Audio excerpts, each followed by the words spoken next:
అందరికీ నమస్తే.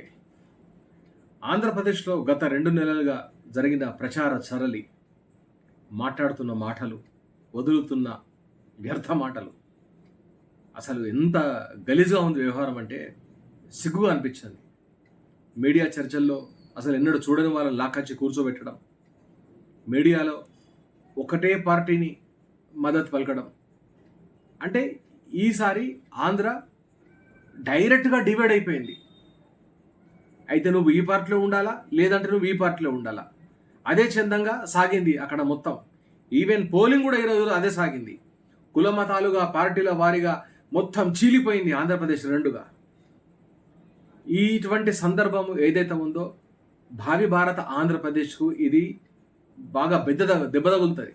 ఎందుకంటే రేపు తెల్లారి ఫ్యూచర్లో పిల్లల భవిష్యత్తు ఏం గాను ఇంత డివైడ్ రాజకీయాలు చేస్తే బండలు బట్టి కొట్టుకోవడం, బాంబులు వేసుకోవడం, కట్టెలు బట్టి కొట్టుకోవడం అసలు ఎటు దారి తీస్తుంది. మరి ఫ్యాక్షనిజం ఎక్కువైపోయింది. ఈరోజు కొన్ని వీడియోలు చూస్తే ఏదో ఓట్ల కొరకు ఒకసారి వీడు గెలుస్తాడు, ఇంకోసారి వాడికి అది లేదు కదా. అసలు ఆ మహిళలు, వృద్ధులు, పిల్లలను చూడకుండా రాళ్ళు బట్టి కొట్టుకున్నారు. అసలు ఏం మెసేజ్ ఇస్తుంది ఆంధ్ర? ఇటువంటి ఓటింగ్ సరళి చేయకండి దయచేసి. ఎందుకంటే చాలామంది ఓట్లు వేయాలంటే భయపడుతున్నారు.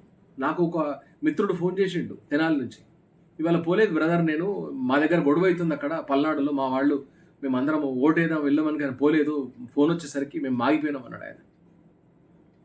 ఆయన రామకృష్ణ అని ఇక్కడ బిఎస్ఎన్ఎల్ పనిచేస్తాడు. అంటే బాగా వ్యర్థ రాజకీయాలు అయినాయి. ఈవెన్ టీవీ డిబేట్లలో కూడా చూస్తే అసలు నీచమైన మాటలు, పరుష పదజాలం ఎన్నడూ చూడండి.